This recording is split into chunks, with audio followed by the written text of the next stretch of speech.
President Kennedy and Governor Connally are both still alive. The president was shot in the head, Connally was shot in the chest. Both of them are still alive when I left the hospital. And they are still alive. The president is in very critical condition. We choose to go to the moon in this decade and do the other things, not because they are easy, but because they are hard. Ich bin ein Berliner. One of, if not the greatest pondering of modern history, is what would JFK's second term look like? In the minds of many people, everything improves. No LBJ presidency, no direct involvement in Vietnam, warming relations with Cuba, cleans out the CIA and the FBI, he creates a golden society, a Camelot. But how much of this is reality, and what parts are just the traumatic fantasies played out by the assassination of the US's youngest elected president? We're going to tackle this in two parts. One, which is going to be the international environment, specifically focusing on Cuba and Vietnam. And then the other one's going to be domestic. The Cuban embargo and the Vietnam War are both closely related. They both deal with decisions that JFK has to make based on intelligence from people that have their own motives, and they're both a huge part of defining JFK's legacy. Both of them are part of the Cold War, and both of them escalate because of the Kennedy administration. And ultimately, both are worse because of how Kennedy intervenes early on.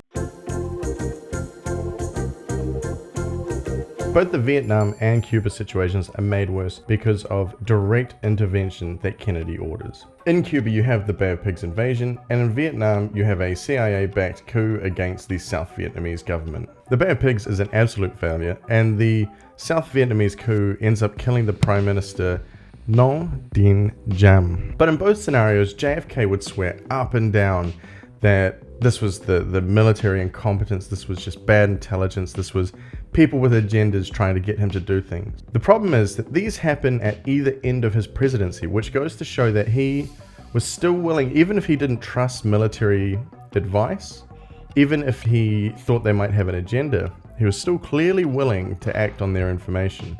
So does Vietnam change? Well, yes and no.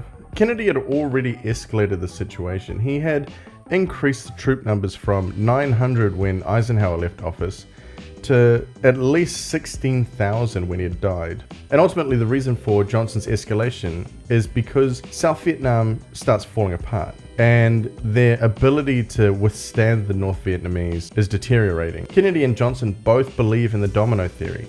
If one nation falls to communism, the threat to the other nations nearby increases. This was a line in the sand that Kennedy drew.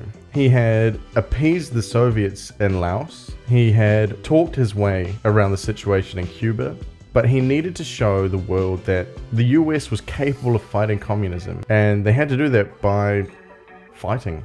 So is there a Vietnam War? Well, yeah, because it's been happening since 1955. Stop being so Americentric in your interpretation of history. But does the US involvement increase? Yeah. Because the same scenario, the same situations that led to people advising LBJ to become more interventionist would have been there for Kennedy. But maybe under Kennedy, the US's direct intervention in the war doesn't start with a 3-year bombing campaign named Rolling Thunder. Ultimately, JFK needed to draw a line somewhere, and that somewhere was Vietnam. As for Cuba, JFK and Castro had already signaled that they wanted to de-escalate the situation, but both wanted to negotiate from a position of strength. It was really just a point of finding a place and a time. But given enough time, I think Kennedy would have resolved the Cuban scenario. Instead, it just kind of lingers there as the US's longest ongoing failed intervention. Plus, Kennedy really liked Cuban cigars, and so of course he'd want to lift the embargo once his hundreds of Cuban cigars he bought just before he put the embargo on ran out. Domestically, I think there are two things that are important for what would have happened in JFK's second term. It comes down to whether or not there is an assassination attempt, and if there is, like, him just surviving it. In the scenario where there is no assassination attempt, JFK just goes on to have a middling presidency. The lack of progress in his first term isn't because of a lack of willpower, it's because he's got a whole bunch of people that are trying to stop him from passing legislation or scenarios, situations that that wouldn't allow it. The Dixiecrats were shooting things down because they weren't happy with the direction of the Democrats. The second term would just be full of more obstructionism. You'd still have LBJ as vice president, and would probably look at it as we look at most other presidents. Relatively boring. Imagine the things that LBJ passed: the Civil Rights Act, the Voting Rights Act, the War on Poverty, federal funding for education. They all happen, but they'll just be watered down. Now, what if Kennedy has an assassination attempt, but he lives? Nice. Well then, take LBJ's policies and put Kennedy on it. Because realistically, that's what Kennedy's second term would have looked like. It would have looked like LBJ's term. LBJ wasn't really ready for the presidency, and so when he becomes the president, well, he just goes and cribs Kennedy's notes. Now, one thing for sure though is that if Kennedy survived the assassination attempt, LBJ would not be the vice president in the second term, and there is a very specific reason why. Everybody kind of knows that Kennedy didn't want LBJ to be his vice president, and that he offered it as an appeasement to a Southern Democrat who could potentially be a leader of an internal opposition to Kennedy. But Kennedy had mentioned several times that he didn't think LBJ should be the president, and I think this brush with death would make him reconsider LBJ's position. In the case of the failed assassination, you'd just see this overwhelming support for Kennedy in his second election. He would win by a landslide. The two things we can't really account for are if his sex scandals would come out while he's in office, and if his health problems would have a huge effect, which video over this side. Because Kennedy was incredibly ill, and he was on a lot of medication. His sex scandals were one of those open secrets that hadn't quite come out yet. One of the women that he has an affair with is famously was potentially a Soviet spy. Realistically, a lot of wild speculation covers up the really mild truth that JFK was not an all-powerful god. He couldn't just wave his hand and have things done. And a lot of the speculations are the idea that he would have just been able to act as a free agent, right? But he wouldn't have been able to. And so he would have had the same obstructionist Dixiecrats. He would have had the same world events that pop up. He would have had the same historical momentums coming through, the same civil rights clashes. And he would be reacting to those events with the same set of advisors that LBJ would have had, with the same set of information that he had. We assume in these scenarios that he would have had perfect information like we have now.